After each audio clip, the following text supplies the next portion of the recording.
जय गुरुदेव, मैं सुजीत धार्मिक ज्ञान A to Z में आपका स्वागत करता हूं। आज हम बात करेंगे कुंडलिनी जागरण के बारे में। यह जागरण, कुंडलिनी की जो जागरण है, इसमें कितने चक्र होते हैं, इसमें कितनी शक्तियां होते हैं, समस्त चक्रों में कितने दल होते हैं, ये सारी जानकारियां आज हम आप लोगों के सामने रखेंगे। सबसे पहले देखिए कि जीवन को समझने के लिए और पूरे संसार को अपने आप में आत्मसात करने के लिए शरीर के अंदर स्थित चक्रों को समझने और उसे उन्नत करने की जरूरत है। दूसरे शब्दों में इसी को हम कुंडलिनी जागरण की क्रिया कहते हैं। इसमें पूरा ब्रह्मांड मनुष्य के शरीर में ही विद्यमान है। आवश्यकता है इसे जानने की और इसे पहचान कर ब्रह्मांड को अपने आप में आत्मसात करने की। ऐसा होने पर ब्रह्मांड में भी, विश्व में कहीं भी कोई घटना घटित हो रही हो, उससे आप अछूता नहीं रह सकते। आप हेतु शरीर उपस्थित ना होते हुए भी वह उसमें भागीदार हो जाता है। डॉक्टरों, चिकित्सकों और शरीर वैज्ञानिकों ने शरीर पर बाह्य अंगों की जो उसमें संबंधित रोगों के बारे में थोड़ी बहुत जानकारी प्राप्त की है, परंतु इससे भी एक बड़ी दुनिया हमारे शरीर में विद्यमान है, जिसे योगियों ने ब्रह्मांड कहा है।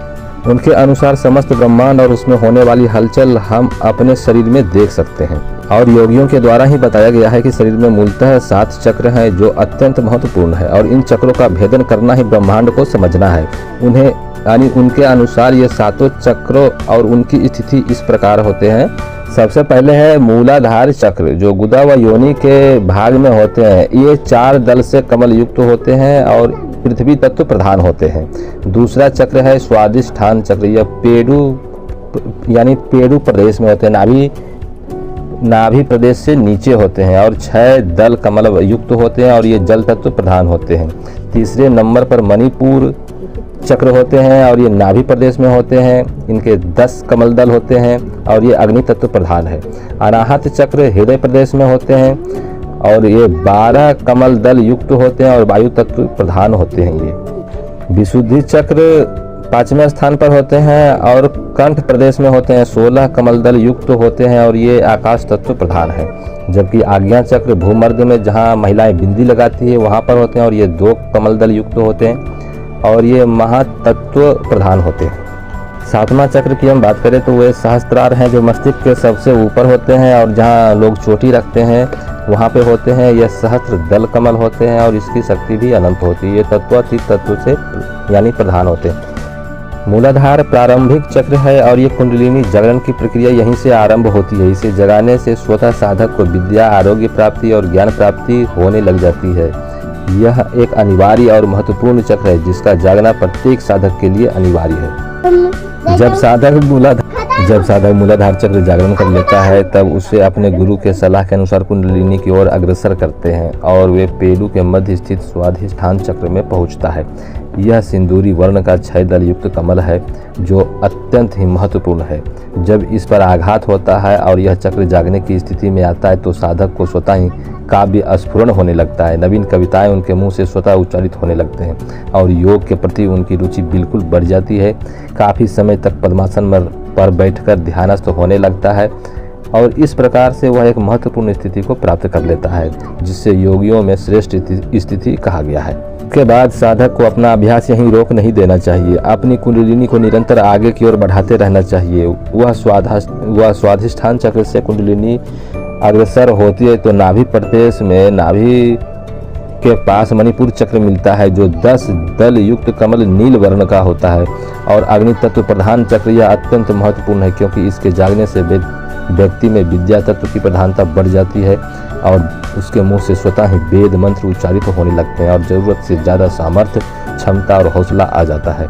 इस व्यक्ति के विपरीत परिस्थितियों में भी अपने आप को अविचलित रखता हुआ निरंतर आगे की ओर चलकर समाज के नेतृत्व प्रदान कर सकता है और एक नई दिशा दृष्टि देकर सैकड़ों हजारों लोगों का पथ प्रदर्शन करने की क्षमता प्राप्त करता है। इसके बाद की प्रक्रिया थोड़ी कठिन है, परंतु साधक यदि उसी प्रकार अभ्यास करता है तो यह कुंडलिनी आगे चलकर हृदय पक्ष के पास अनाहत चक्र से टकराती है, जो कि अरुणिमा लिए 12 दल युक्त अत्यंत मनोहर चक्र है।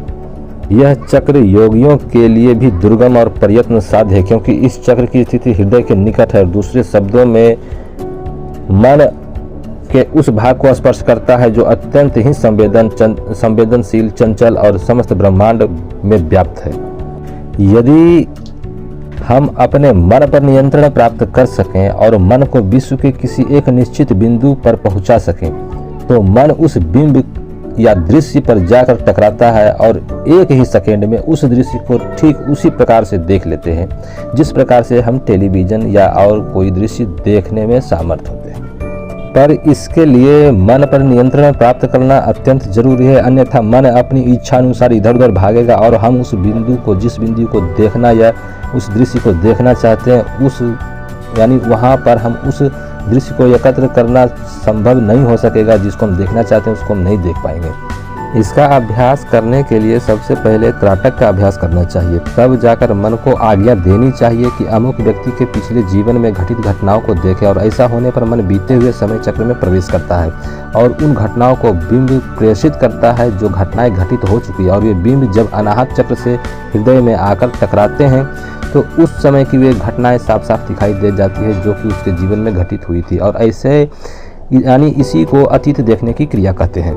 इस प्रकार साधक अनाहत चक्र को जागृत कर मन पर नियंत्रण प्राप्त कर लेता है और प्राप्त करने में सक्षम हो पाता है, और उसके माध्यम से वह समय की किसी भी अवधि में भली प्रकार प्रवेश कर उसे देख सकता है और उसे देख सकने में सामर्थ्य प्राप्त करता है। वह जीवन के पिछले सारे दृश्यों को देखने और भविष्य को हूबहू उसी प्रकार से देख लेता है जिस प्रकार से व्यक्ति अपने जीवन में सभी घटनाओं को देखता है। एक प्रकार से कहें तो यह अनाहत चक्र बेहद ही महत्वपूर्ण और संवेदनशील होने के साथ साथ महत्वपूर्ण और प्रभाव युक्त भी है। यह किसी भी कालखंड को देख सकने में समर्थ है। अगर आप लोगों को ये वीडियो अच्छी लगी हो तो चैनल सब्सक्राइब करें, वीडियो लाइक शेयर जरूर करें। अंत तक देखने के लिए धन्यवाद।